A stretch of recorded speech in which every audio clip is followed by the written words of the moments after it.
Alright, well, welcome back to Chill 4x4. First proper camp of the season. So went to Green Tanks, which you would have seen a couple of weeks ago. But yeah, first proper camp of 2025, heading to the Ningaloo Coast. So left Port Edmund around 11 o'clock today, and we're just at a camp called the Fortescue, camp on the Fortescue River. A huge area, like you can keep driving you can actually go all the way to Panawanaka if you follow the river down. But yeah, we just found a little quiet spot along the riverbank here, and yeah, pretty nice little spot actually. There's a few shadier spots underneath some big trees further up, but yeah, long weekend, those are all taken. So we just found a nice little flat rocky spot for the afternoon. So got 3.5 hours of the drive out the way, and then another 4.5 hours tomorrow. First stop, Maggie's campground. But gonna cook some beef ribs tonight actually. I went and bought half a cow from a place called Silverback Farms. We had the T-bone the other day and it was lovely. So looking forward to that. Yeah, just gonna do the beef ribs. Gonna quickly flame grill them on the fire and then put them in the camp oven to slow cook the rest of the way.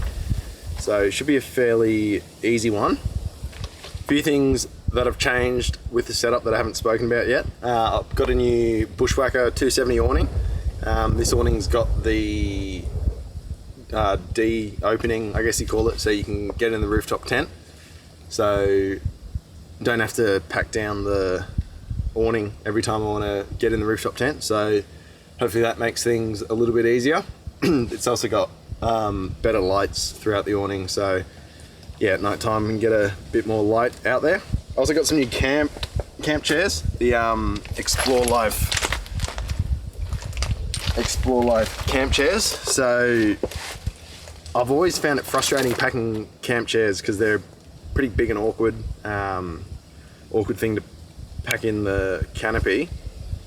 So these ones, they're a little bit more cubic, a bit more square. So hoping they make packing up or fitting in the canopy a whole lot easier.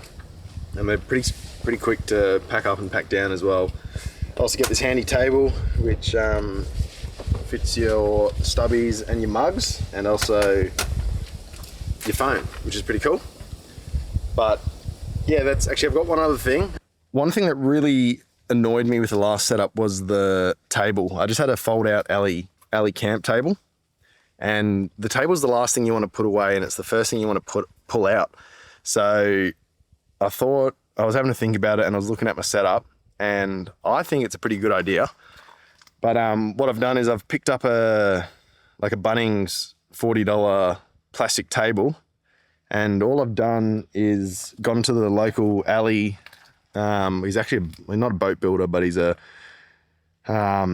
works on boats with alley fabrication and that sort of stuff. So I've gone to him with the plastic table, got him to fold up some 3mm alley, and he's made this little alley table for me, and I'll put some photos up on the screen off it, folded out. But it just slots in here. It just slots in here between the uni strut that's on my canopy and below the rooftop tent. So I had to put about 12mm of packers in here just to get the clearance. And then I've just got an over center latch.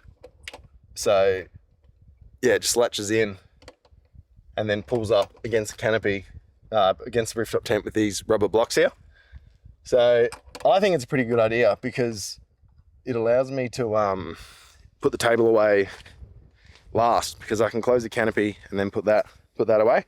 So testing that out. It's also a big ass table, so yeah, looking forward to using that.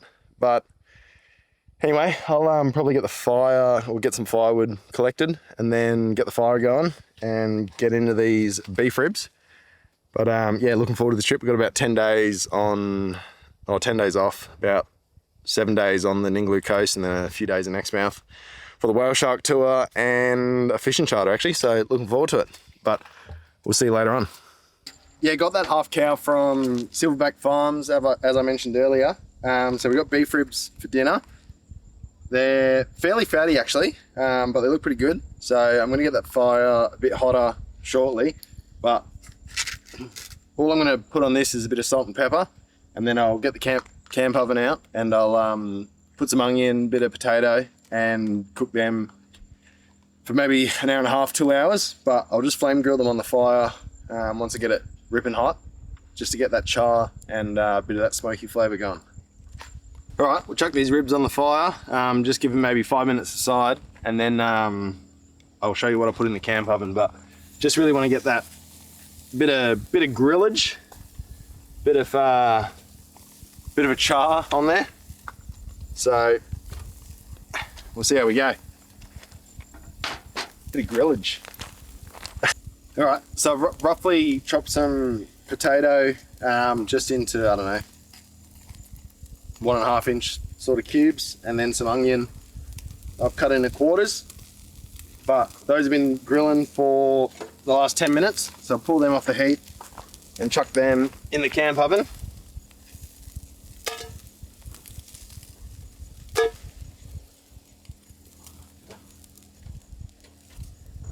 I might leave that one for a little bit longer just so it matches up, because it was on the edge. But fairly straightforward. I'm just going to chuckle the onion and the potato in there.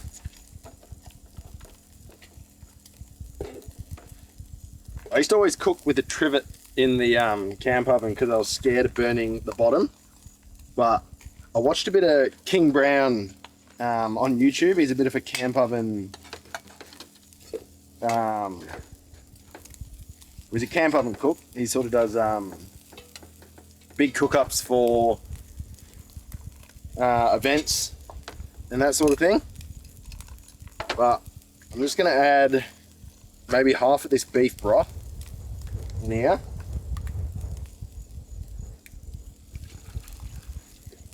About half of that.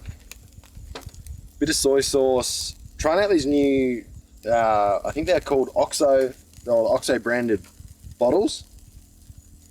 Just because all the bottles I normally travel with, they're they always leak. So these ones are supposed to be, or they're designed for camping. So they seem to seal pretty well. So just for like soy sauce and stuff like that you normally carry. Oh,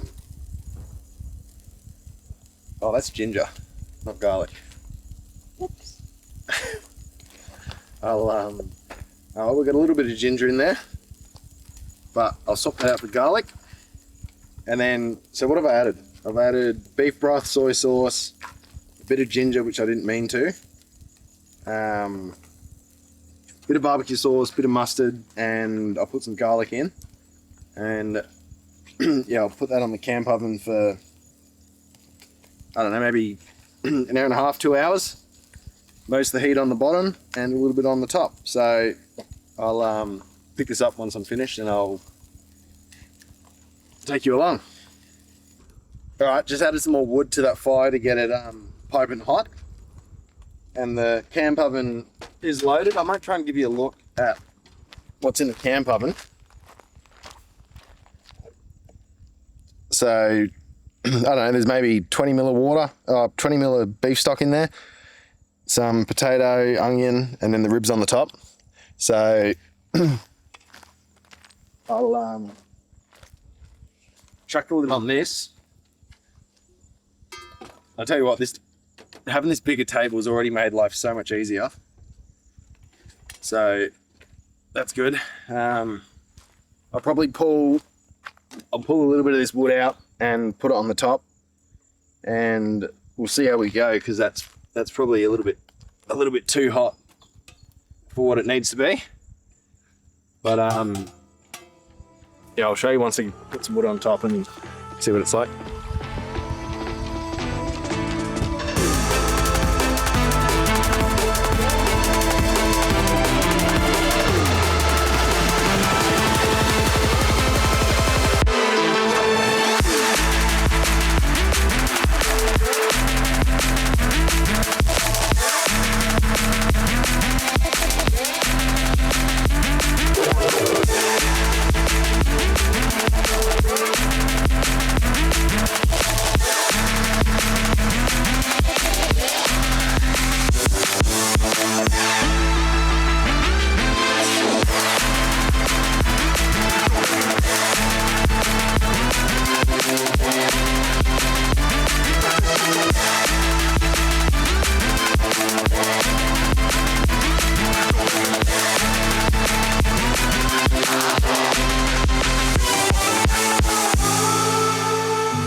All right, the beef ribs took about, I don't know, maybe an hour and a half to cook. I should have got a proper fire pit going. I tried to cook it in the smaller pit, but it was quite hard to keep the coals up to it. I don't know if you're going to be able to. I'll try and show you what it looks like in there.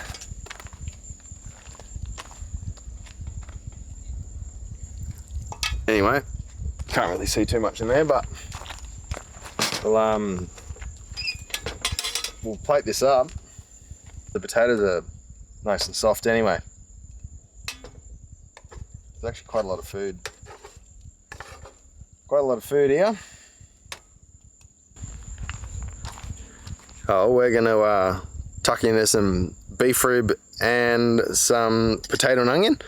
But have a go at it. It looks bloody good. So we'll tuck in. I've got a bloody squat. We'll tuck into this, and we'll probably see you in the morning. But yeah, we'll see you then. Oh, just had a quick bacon and egg sandwich. But about to hit the road to Exmouth. But I'll just show you this table. So that's the underside of it. Just how that's all mounted. But just slide the table in.